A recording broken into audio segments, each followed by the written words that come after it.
In one day, the 330,000 kids in the Chicago public schools will return to class after an epic standoff between the Chicago Teachers Union and the mayor that left kids in Chicago without classroom instruction for almost a week. As this saga comes to a hopeful end, school districts around the country are grappling with the surging Omicron variant and a battle between parents, administrators, and teachers over in-person or virtual learning that leaves our precious kids caught in the middle, suffering as the adults fight it out. How do we end these battles and get back to educating the millions of school-age kids in this country? All coming up next. Live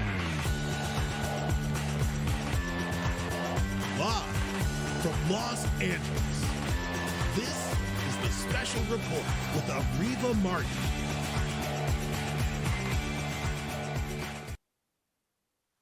For the last 3 weeks or so, hardly a day goes by without news about the surging Omicron variant. In some states, there has been a 200% increase in new COVID cases over the last several weeks. Hospitals are filling up, airlines are canceling thousands of flights daily, and millions of kids are left wondering each day if they will permanently ever return to the classroom. Elementary schools, high school, and even colleges are canceling in-person classes. Some are postponing the holiday break. And in the case of Chicago, thousands of teachers refuse to return to schools that they said were unsafe. Our schools are clearly in crisis, and the experts don't necessarily agree on what the best solution is. Today, we're talking to some of those experts to help you, parents, and our community have a better understanding about how we keep our kids safe, how we keep families safe, and how we educate our kids. Here for our leadoff conversation is Dr. Amesh Adalja. He is an infectious disease physician and senior scholar at the Johns Hopkins Center for Health Security. He's also a returning guest to the Special Report. Good morning, and thank you, Dr. Adalja, for joining us yet again to help us make sense out of what's happening around the country with respect to school-age kids. We see these battles that are taking place in big cities like Chicago, where the teachers union and mayor had this standoff that lasted almost a week that kept kids at home. We have seen Dr. Fauci take to the airwaves to say that it is safe for kids to return to school, but yet Dr. Peter Hotez, another doctor that's been on the Special Report, he's frequently quoted in the media, says that we shouldn't have kids in the classroom at this time. So help us sort out what's happening and, ultimately, is it safe for kids to be in class? I do think it's safe for children to be in class. We knew even before the vaccine era how to keep schools open, how to have cases be minimally disruptive to a school, even when a pandemic was raging outside the doors of the school. And now it's become even easier because we have vaccines for teachers, vaccines for children. We have rapid tests, which are in scarce quantities, but they're still available. And we've got new treatments, monoclonal antibodies, antiviral. So we're in a much different time in January of 2022 than we were in the early days of the pandemic when we already had seen schools be open. So I think this is a question of applying those best practices in schools and really prioritizing schools to be open. They should be the last things to close and the first things to open. It shouldn't be the other way around, the way it has been for so long in this pandemic, because children have suffered. If the science is so clear, and you make it seem very clear, Dr. Adalja, why do we still see some very noted, very respected medical experts saying the opposite? It's hard to explain. I do think that there are people that have different goals or have different metrics that they're using when trying to judge whether a school should be open or closed. When you're talking about an endemic respiratory virus, one that's not going to be eliminated, one that's not going to be eradicated, our goal has been to really shift disease severity to the milder side, to develop new tools to be able to deal with it, like antivirals and rapid tests and vaccines. And once you get to that point, you've got to find a way to risk calculate in a world in which COVID-19 risk is always going to be greater than zero, that there's always going to be some baseline level of cases. And you've got to have tolerance for that, because this isn't a virus that can magically go back into bats. And I think Omicron accelerated what was already going to happen, that this was going to become one of our seasonal coronaviruses that we deal with year in and year out. And when it becomes more manageable, like other respiratory viruses, which it is in the vaccinated population, which it is in most children, which it is in schools, I think you have to have an off ramp and not have this kind of knee jerk reaction where the first thing you do is shut schools down and not think about the consequences that happen when you do that, when that becomes your default solution to anything regarding COVID, forgetting all of the science, medicine, and knowledge that we've really done in the last 2 years to be able to find a way to navigate a world with this virus.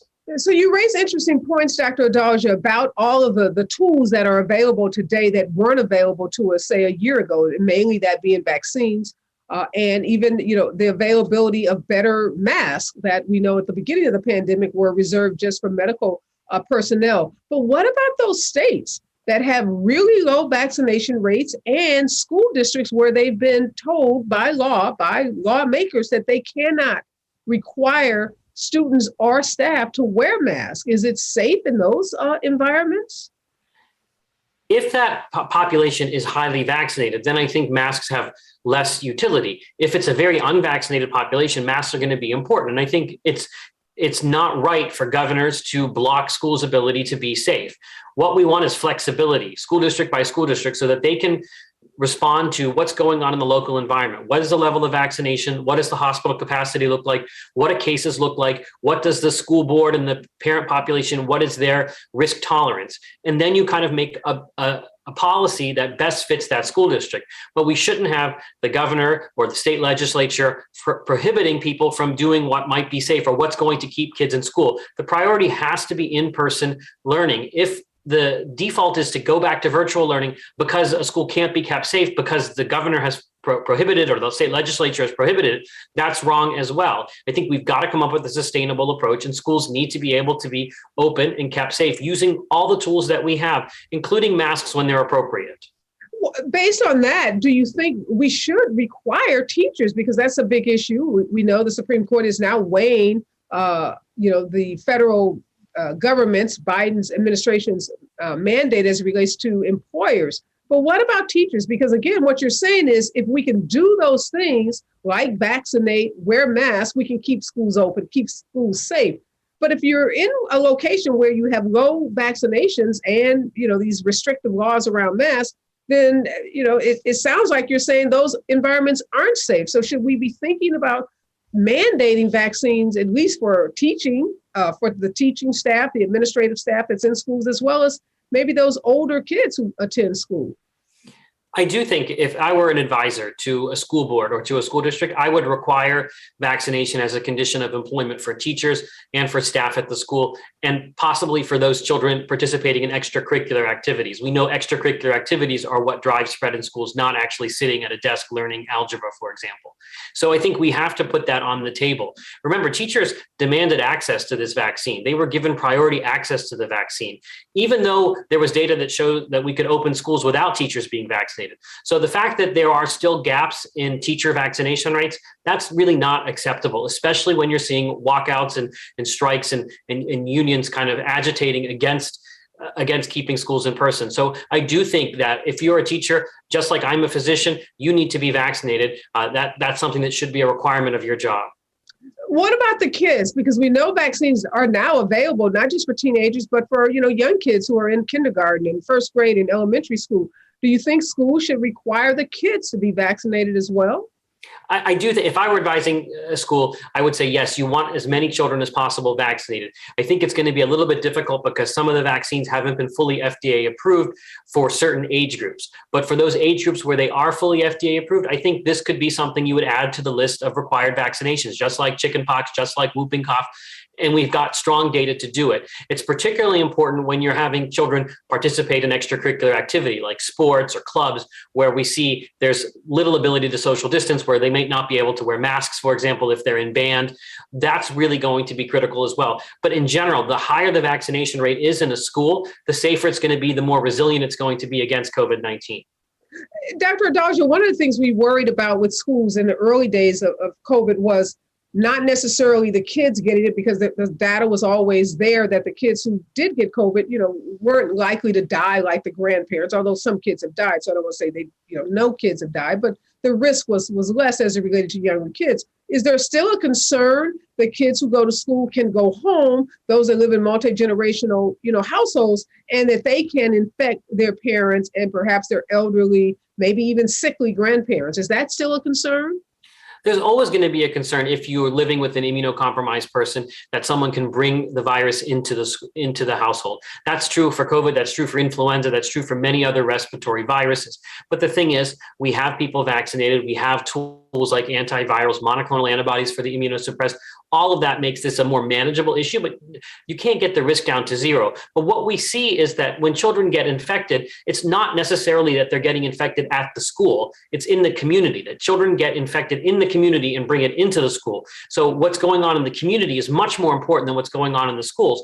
We've seen that schools are one of the safest places for children to be from a COVID-19 perspective, just with the social distancing, just with the pedagogical sitting in a classroom at a desk. That part of it is not very high risk compared to what they do in the community when they go to their karate classes or soccer practice or basketball practice or the clandestine dances that happen in people's basements. That's where we saw transmission occurring in children, not necessarily in the school. And Dr. Adalja, I saw an article about COVID parties. Some families who believe that, COVID is so widespread, everybody might as well just get it and we'll get to this herd immunity because everyone will have some of the antibodies, and develop some immunity. And we know that oftentimes parents with respect to chickenpox would, purposely expose their kids to chickenpox if other kids in the classroom had it, thinking, let me get it over with my kid.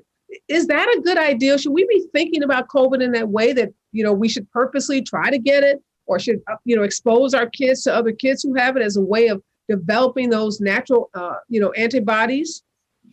Even though I think that COVID-19 is inevitable for all of us, that we're all going to have some experience with it, it's not something I would actively go out and seek because it could be disruptive. You could spread it to other people. It's not good to just go get an infection. I'm not a fan of chickenpox parties, never was a chickenpox party fan. That's why I got chickenpox in the 8th grade instead of the 2nd grade, but it's not something that I think you should go out and seek. I think we will all probably get it, but you want to try and avoid getting it as best you can. And the best way to do that is to be fully vaccinated.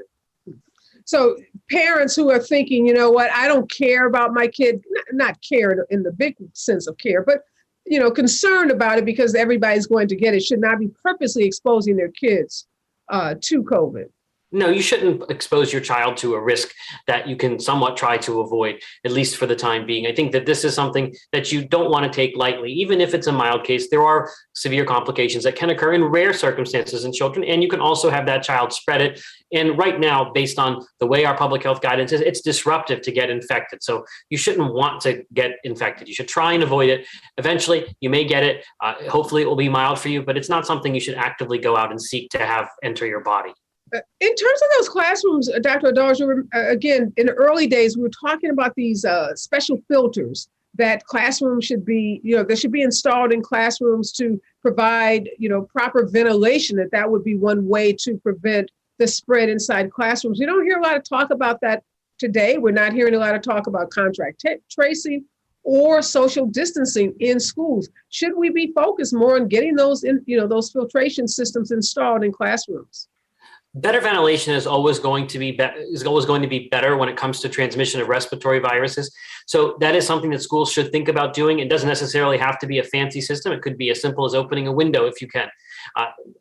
When you think about social distancing, we've got data that 3 feet is likely okay when it comes to people just sitting in classes. That's not something I think you have to really think too hard about. Just try and make sure that people are staying in their desks. Most schools, or a lot of schools, have mask wearing, so that makes it even easier to do that. Contact tracing, I think it's taking on a different role now because Omicron is making COVID-19 ubiquitous. Contact tracing is important for special circumstances where there might be an outbreak or unusual number of cases or a new variant arises. So I think it's less likely to be something needed so much in schools. What we do have in schools is something called Test to Stay. That's a CDC program where a whole class doesn't have to get quarantined if there's an exposure, only those people who test positive.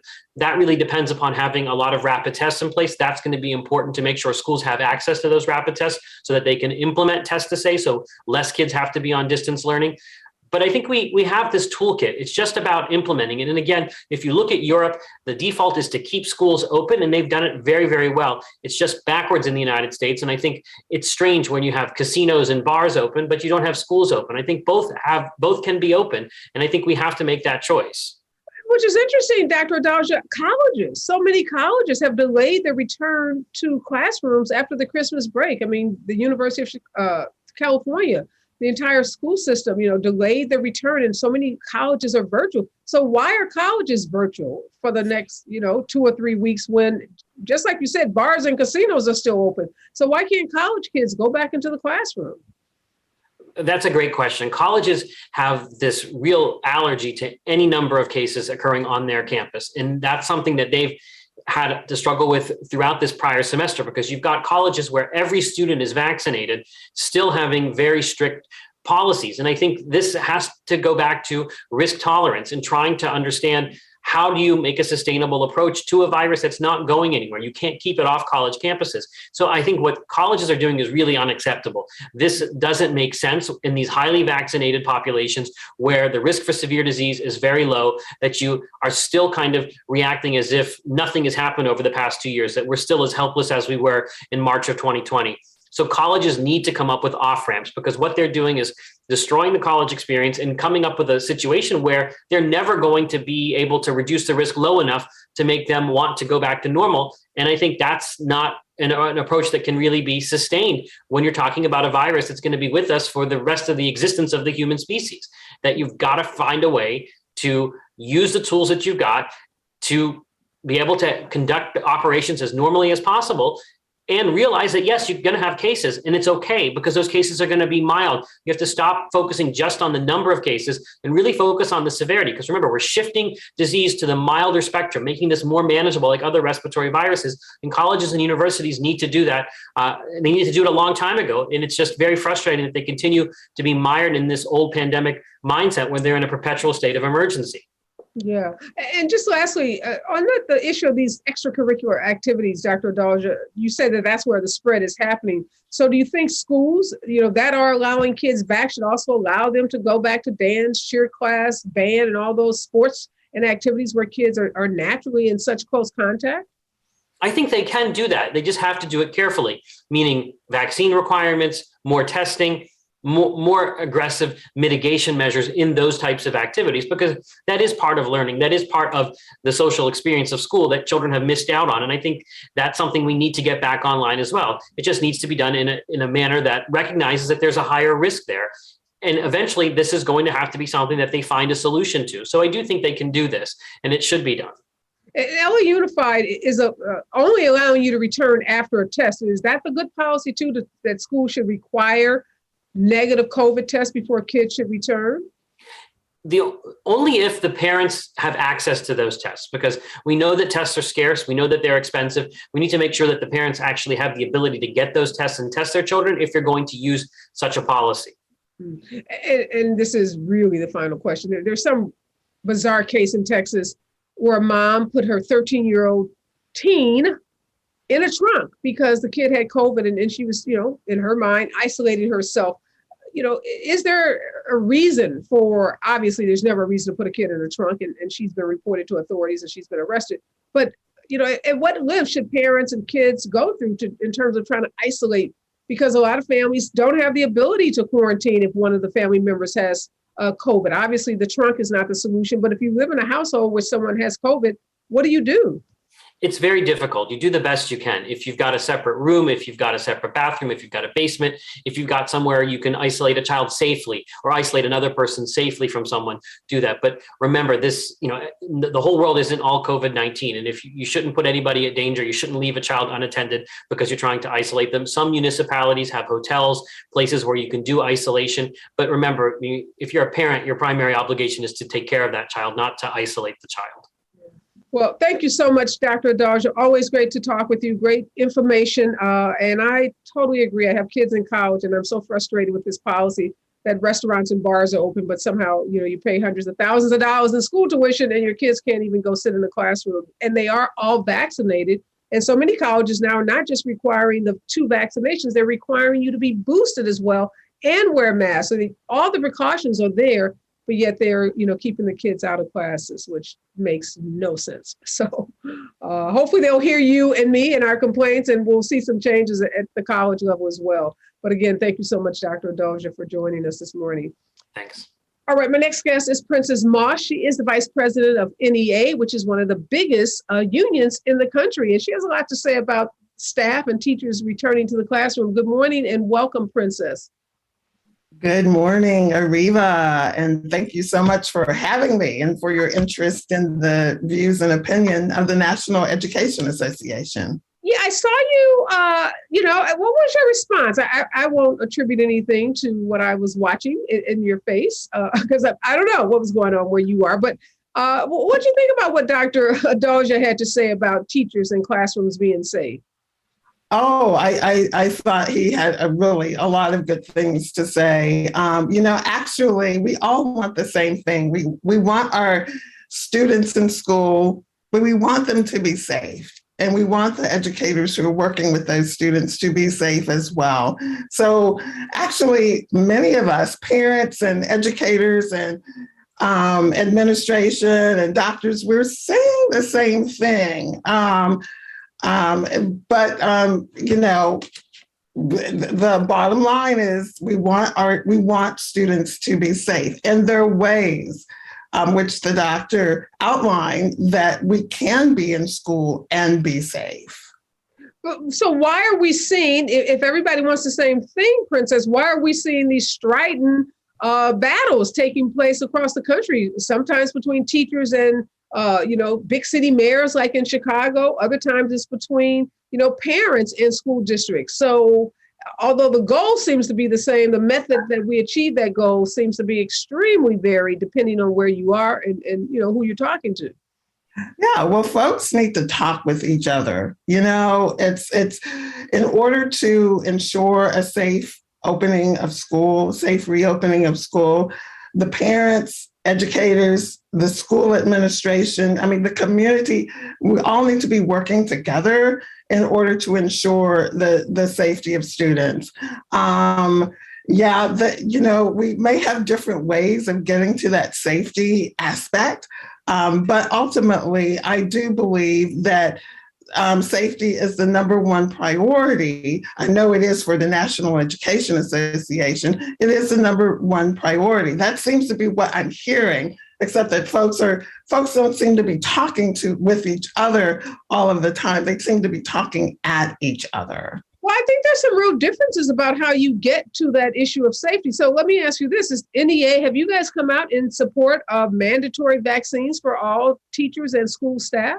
We support vaccinations. In fact, over 90% of our members, through our polling of our members, report that they are vaccinated and that they will do. And as you know, when the booster was made available, educators were in that top line of the booster being made available. And we continue to push, to encourage those folks who are not, for whatever reason, to please, to be boosted.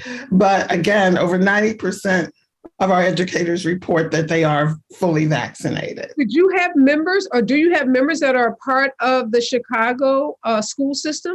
Were those some of your members who were refusing to return to the classroom? Actually, Chicago is an AFT local, an American Federation of Teachers local, so it is not an NEA local. But I'm happy to speak to the issue that was raised. I, was excited to see your tweet that they have returned. They are planning to return to the classroom.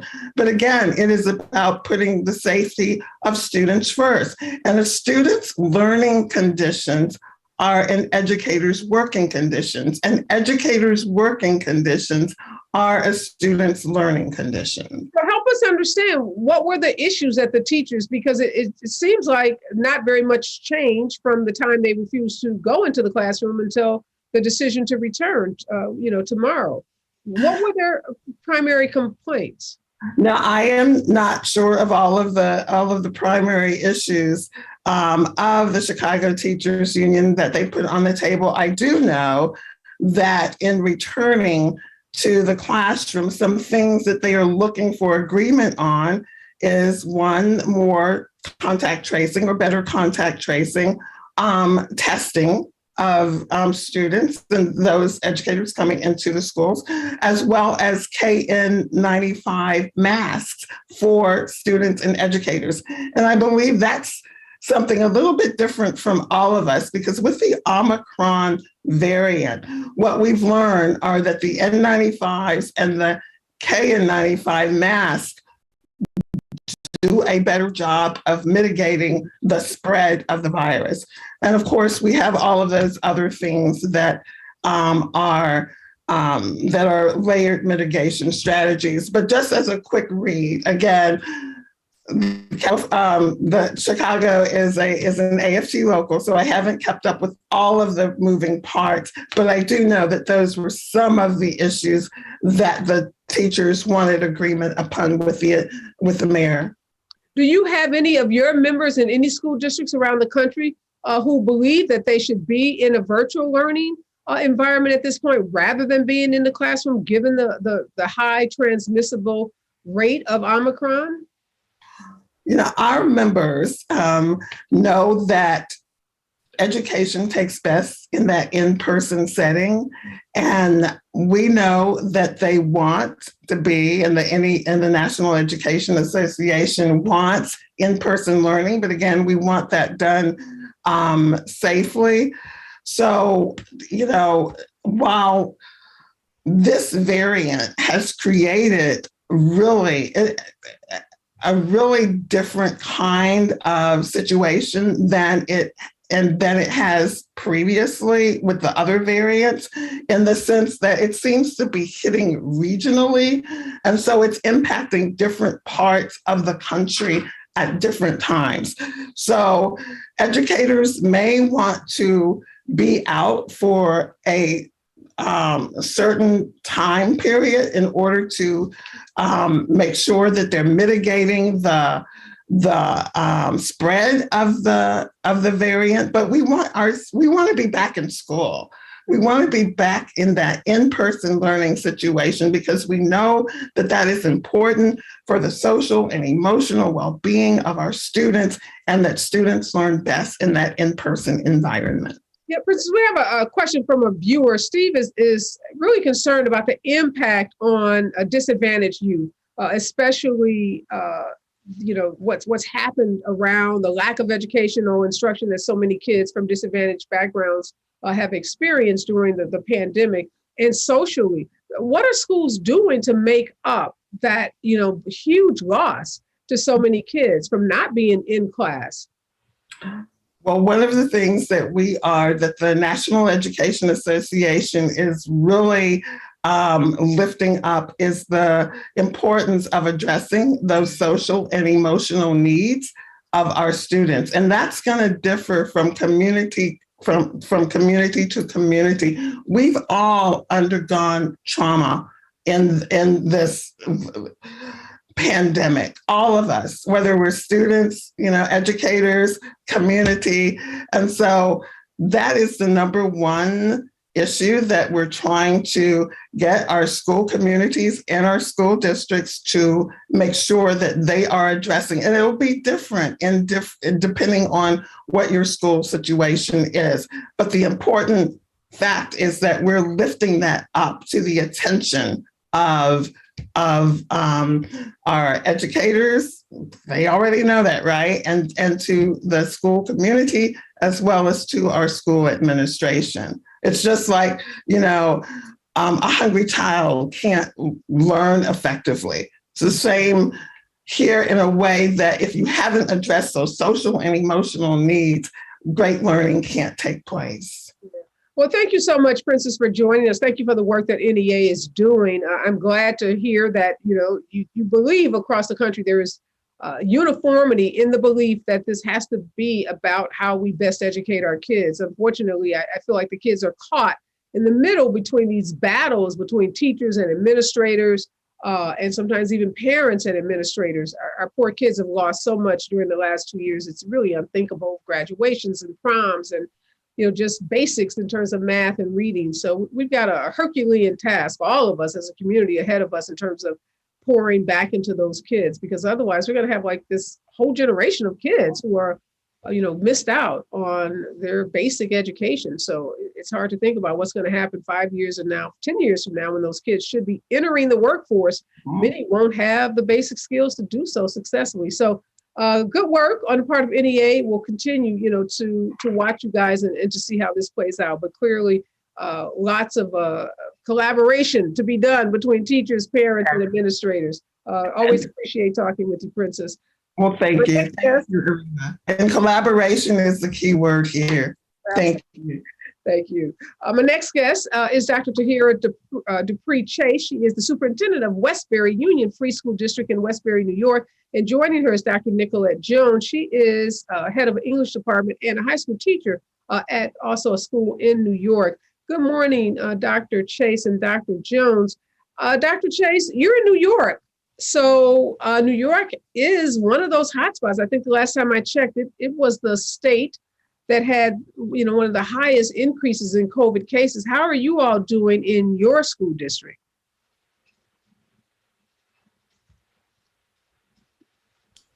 First and foremost, good morning, and thank you so much for having us today. You're right. New York was the epicenter of COVID-19. In fact, we were the first state to have an identified positive case.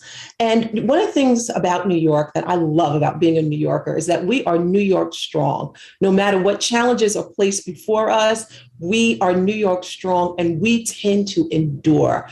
At Westbury Union Free School District, we're dealing with COVID-19 just as many other school districts around the country. But because of collaboration, strong communication, we are working together with our teachers union, with our civil service union, our families, our school board as a community to keep our schools open and to keep our children educated. So you are in your school, your entire district right now is in person? We are in person today. I will admit that we were not in person last week. We had huge staff shortages because we had so many staff members who tested positive for COVID-19 following the winter recess, more than we expected. And we had no other choice but to revert to remote learning. But in doing so, we ensured that every child had access to an electronic device. We made sure that every child had access to the learning. And if they didn't have broadband, if they didn't have Wi-Fi, we issued something called a MiFi to ensure every child had learning accessibility. We made sure that our teachers had the technology to provide lessons for our students, and embedded in such lessons was those wellness checks, making sure that our children were okay, because we understand the social emotional support is also needed during remote learning. But this week we analyzed our data and we noticed that we have more teachers coming back to school, coming off of quarantine or isolation, and we are safely able to open up our schools for our students for in-person instruction. I will share with you, while we were on remote, I was circulating the school district and speaking to some of the teachers who came in for different reasons and some of the administrators. Everyone wanted to return to school. And so I'll ask you, Dr. Jones, as a teacher in a classroom with students, many of whom may not be vaccinated, what is that like? Are there any concerns or fears, of being in a classroom with kids who are probably out with their other friends, out with other unvaccinated people? Thank you so much, first of all, for having me and inviting me to be here with you today. And that's an important question. And we all have grappled with that. But here, particularly in my school, in the Westbury Union Free School District, we know that staff, students, and administration are all working together to ensure the safest community for us all to learn and grow in. We do have particular protocols that we have to, that are in place. Each day we are screened and our temperature is taken upon entry to our schools. We are mandated to wear masks at all times when you're in the room with at least one or more other people. We have the desk barriers that keep the students socially distanced, and we also implement social distance within the classroom. So we are following all of the protocols that will allow us to create the safest possible environment for our students to be able to be in person and also continue to have what we are offering them in an in-person situation. However, we also know that if we had to pivot to a remote instructional situation, as Dr. Chase referenced last week, that we also have all of the resources in place to provide strong instruction in that case as well. But Dr. Jones, do you have any concern? Dr. Chase just said, look, you guys had so many staff members out who had gotten COVID over the holidays that she couldn't open the schools back last week. So those people now with the new CDC guidelines, reducing the quarantine period from 10 days to 5 days. So you have staff that are coming back into classrooms, many of whom, were just quarantined for 5 days. Do you have any concern about being around those people who are returning knowing that they were positive for COVID? Well, not necessarily to that extent, because one of the things that was put in place was that remote instructional period after the holidays. I think a lot of schools did that for the same reasons that we did that earlier in the pandemic when the situation occurred, that there was a holiday. And then after people gathered, we had some remote instruction that was mandated for the schools, because we know that people traveled, people got together. There were instances of people falling ill as a result of that. However, now that the folks have followed the protocols that were put in place by the CDC, if you tested positive and you quarantined, you stayed home for the duration that you were supposed to, you're not exhibiting any symptoms. When you return to this workplace, and I can only speak for the Westbury School District, you are implementing the protocols that are in place. You are being tested, you are being screened, you are wearing your mask, and you also are in rooms where people are socially distanced and have the plastic barriers to ensure safety as much as we can. Dr. Chase, are you experiencing parents? I live here in Los Angeles, and there was a protest with some parents against the mask mandate by the LA Unified School District. Parents who don't want their kids to wear masks, and the masks are uncomfortable, or just, for political reasons, they don't believe that kids should wear masks. Or, are you having to deal with that? And if so, how are you dealing with those parents who will not let their kids wear masks? Sure. And, I know that some districts are facing that issue. We are very fortunate here at the Westbury Union Free School District, where our parents are fully in support of our mask mandate. In fact, the parents are helping us with the mask campaign in making sure that students come to school with a tightly fitted mask. Our bus drivers know that upon entrance on a bus, that students must wear a mask. If not, a student is provided. When a student walks into a building, they are screened. We have a health screening, there's an area where students are screened every day. Our nurses are there taking temperature. And if a student doesn't have a mask, whether he or she walked or a parent dropped them off, we have masks waiting. We do not have the pushback and the protests here in our school district. I'll share a really quick funny story. I know that there's been a lot of issues at school board meetings throughout the state of New York where parents were protesting. Police was called and board members were threatened, superintendents were threatened, teachers were threatened. We had a board meeting around that same period, and the local police visited our board meeting. And when the police officer walked in, he saw that we were all collegial and laughing and talking. He says, well, I came in to break up whatever issues we have. We said, no, we're not that type of community. So I commend the Westbury community and our parents for understanding and respecting the science, understanding our protocols, respecting our procedures, and trusting our school district with their children. No, you are quite lucky, because you're right. There have been these epic fights at school board meetings between parents and administrators over something as simple as wearing a mask, and parents just outright defying those expectations and rules by schools. Dr. Jones, what about those kids that have to stay home because they tested positive, or maybe they were exposed to a family member? Are they receiving virtual instruction, or how are you handling what, has to be a hybrid situation where there are kids in school on one day, but maybe the next day half the kids have to stay home? Well, right now, we are not in a hybrid situation. We are in in-person learning. So if in fact we have students who are absent, just as they are at any other time that school is in session, we don't have a remote component attached to our classes. Right now, we are set up for full instruction in class. So if a student is absent, it is all of our responsibility together to make sure that they are being caught up on whatever they miss when they return to class. If they are out for an extended period of time, Dr. Chase just alluded to our wonderful Westbury family. We do have teachers here who are dedicated to the education of our students and will make sure that they go that extra mile to reach out to the student to ensure that they are not missing too much information. We have access to students remotely where we can check in. I had a few students who were absent the other day. I checked in with those students online to ensure that they were feeling fine, first of all, and that they were not losing too much instruction by providing them with the notes and so on that were given in class. But we do not have a hybrid option right now. And Dr. Chase, is that pretty much the standard across the state of New York, where once they return to in-person, that there isn't this, virtual piece that's happening while some students are in class? And basically, if you're out because of quarantine, you're treated like any other absence, or maybe homework is sent, to you by email, or somebody drops it off at your house. I'm not sure how they do it these days. Used to be, somebody would maybe drop it off, but now maybe you email it. But is that kind of what happens? No, it actually varies from district to district. There are districts here in New York. Some of my colleagues have created this hybrid model within their school district. Some have an after-school virtual model for those students who are quarantined. Here at the Westbury Union Free School District, fabulous teachers such as Dr. James will be coming together to identify. I've been calling her Dr. Jones. Her name Dr. James. Why did you correct me? I'm sorry. I just had Dr. Jones in my note. This is so. Hello, Dr. James. Pleasure to meet you.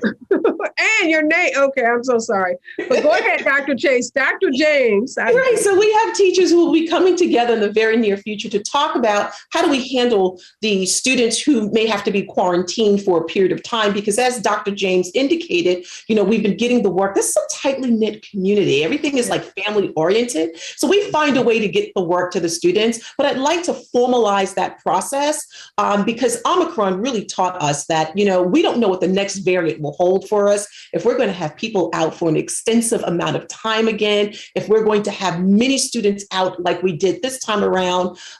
So we want to be able to create a model and possibly an after-school virtual model for those kids who are out for an extended amount of time. But again, in doing that, we're going to bring everyone together. That includes our fantastic teachers, that includes our teachers' unions, that includes our parents, as well as our school board, who has been extremely, extremely supportive during this whole process. Yes, and if I can just pick up on that topic, as a person, again, who plays many roles here in the district, one of the things that the pandemic has truly taught us about instruction is that it doesn't begin at the start of our school day, and it doesn't end at the end of our school day. That students can still be provided with quality instruction online. So if a student misses a class, we have now the resources set up with whatever school platform the school may be using, that the students can still follow along with the instruction. They can receive the notes, they can receive the homework assignment, they can receive the classwork, they can see a video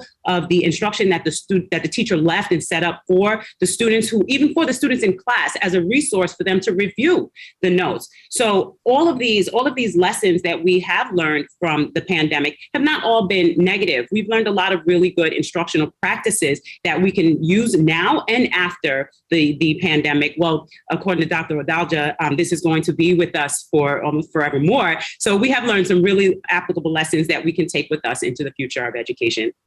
No, and that's great. And obviously, it's all about trying to figure out some silver linings in this. It's been, so devastating on so many levels. I will end by asking you this, Dr. Chase. A college student that I mentored was in New Orleans several years after Katrina. She was actually at one of the colleges there. And she said that in her college class, there were so many kids who had lived through Katrina and had missed so much school as a result of Katrina and the aftermath of Katrina. And that the school, this historically black college, had accepted these kids into college. But she said basically these kids were so deficient in basic math and reading skills that they weren't really college ready, but the school was doing the best it could to give them those remedial classes that they needed. I worry that there are Black and brown kids all over this country who, maybe not will end up as bad as those kids who missed years because of Katrina, but who have missed a good portion of their basic education because of COVID. What are we doing and what are teachers and educators like yourself doing to help those kids, particularly those that live in poor communities, low income communities? How are we going to get them ready so that we don't have a situation where 5-10 years from now, when they're, entering school or ready to enter college, they don't have those basic skills that are required for them to be successful?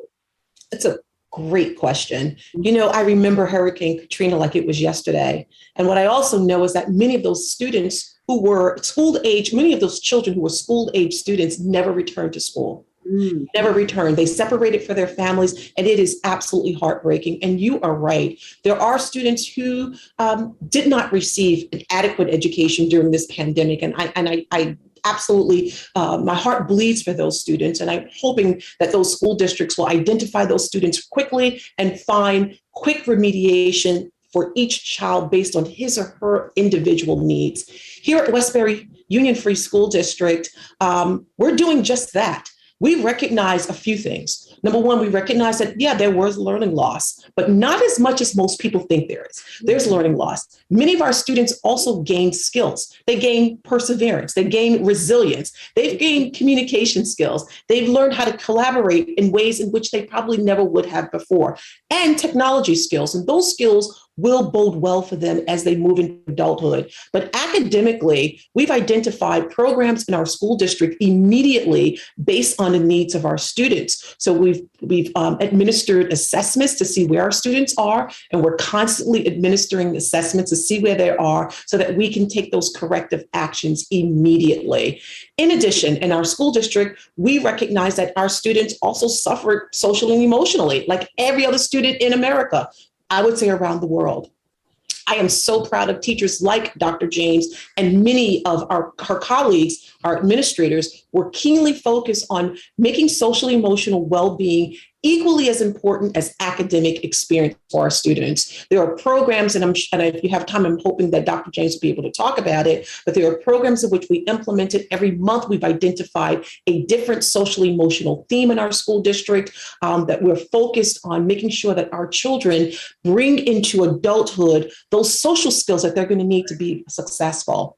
Lastly, we also realize, too, that not every child is going to college, Areva. So what we're doing in our school district is we're identifying those CTE programs, those CTE courses to prepare our students to receive certification among graduation. Therefore, they can have a successful life, a very lucrative profession, probably own their own business in, plumbing or whatever it might be. We've also are working with emergency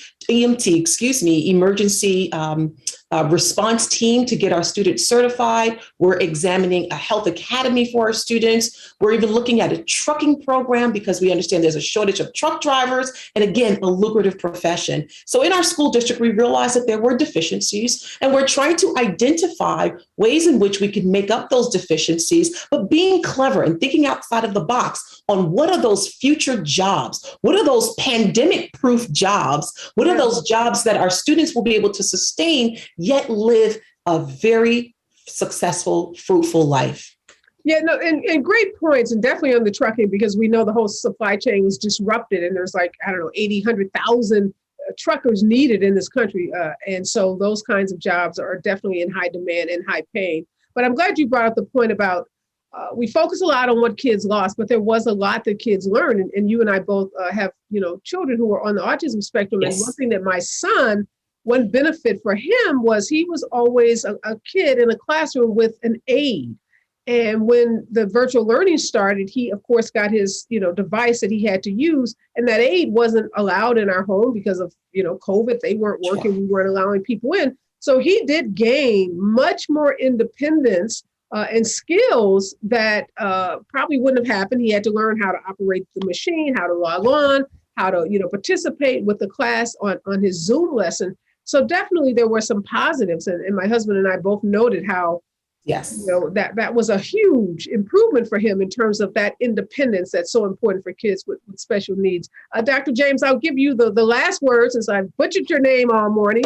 Dr. Nicolette James, you get to tell us what is it that parents should know that teachers are feeling and experiencing in this moment, because I think, a lot of frustration that we parents feel often gets directed at teachers. And when we hear about teachers not going into the classrooms in Chicago and having this confrontation with the mayor, the inclination is to blame the teachers. So let us, give us some words about what teachers are thinking in this moment and what we should know about what the experience is like to be a teacher. Absolutely. Okay. So I just want to, before I answer that question, I just would like to put a fine point on the point that Dr. Chase just made about students learning transferable skills, because I know that that's a concern now, is that a lot of students are experiencing some learning loss, although Dr. Chase did mention that it's not to the extent that we would think. But even within those parameters, that students have learned a lot. And another lesson that we learned from the pandemic and will continue to see the effect of is that students also need to learn how to self-regulate. You just spoke about your son and how his independence grew and how he was able to learn on his own. And that's one of the social emotional skills that we really need to focus on developing a lot more in students, is that they need to learn how to be learners, independent learners on their own, because that's the world that's in front of us. We are future focused here in the Westbury School District, and we know that there are jobs that these students will have that don't even exist yet. And what they need are the transferable skills that they can implement in no matter what job they do. If they have a college career ahead of them, or they go right into working, that they will know how to communicate effectively. They will know how to set boundaries. They will know how to advocate respectfully for themselves. They will know how to make sound and rational decisions. They will be able to manage, identify, and articulate their emotions, to establish healthy relationships, to show empathy. They can acknowledge perspective, which is so important right now in our society, that they know how to nourish their most important relationship, which is the one that they have with themselves, and then how that extends to the ones that they have with others. So what we can take away from this in terms of teachers and parents and families is that we are all in this together. Again, the Westbury School District truly believes as a community that it takes a village to raise and educate children. And so parents and teachers, we are partners in supporting and educating students. We are all going through this. In addition to our roles as parents, our roles as educators, our roles as administrators, our first role is human being here on the earth. So we are all experiencing this together. And I think if we keep that in mind, we will be able to have more empathy for each other by knowing that a teacher can also be a parent that is also experiencing the same things that they are too. So we definitely can relate. We are here to support, and that's the way we can move forward. I believe Mrs. Moss said that before the end of her section. She said collaboration is the key word, and that is what we need to focus on as we move forward, so that we continue to collaborate and to support each other. Yeah, thank you, Dr. James, for reminding us. Many teachers are parents themselves, and the frustration that us parents are going through, parents are going through as well. And definitely collaboration is going to be how we all get out of this and get out of it in a safe way that honors and respects our children. Thanks so much, Dr. Chase. Thank you so much, Dr. James, for both of you taking busy schedules to join us today. Thank you. Continue to look to the Westbury School District. It seems like you guys have figured out how to do this and do it right. So a model that other school districts should look to. But again, thank you both of you for joining me. Thank you. Thank you so much. I want to thank all of my guests for joining. Thanks to all of you that posted questions and comments. Such an interesting topic. So much information on the news about what kids should be doing, what school districts should be doing. But I think it's pretty clear listening to Dr. Adalja, and he is in complete agreement with Dr. Fauci and the Department of Education, is that kids need to be in classrooms, and colleges, universities. Please get this message.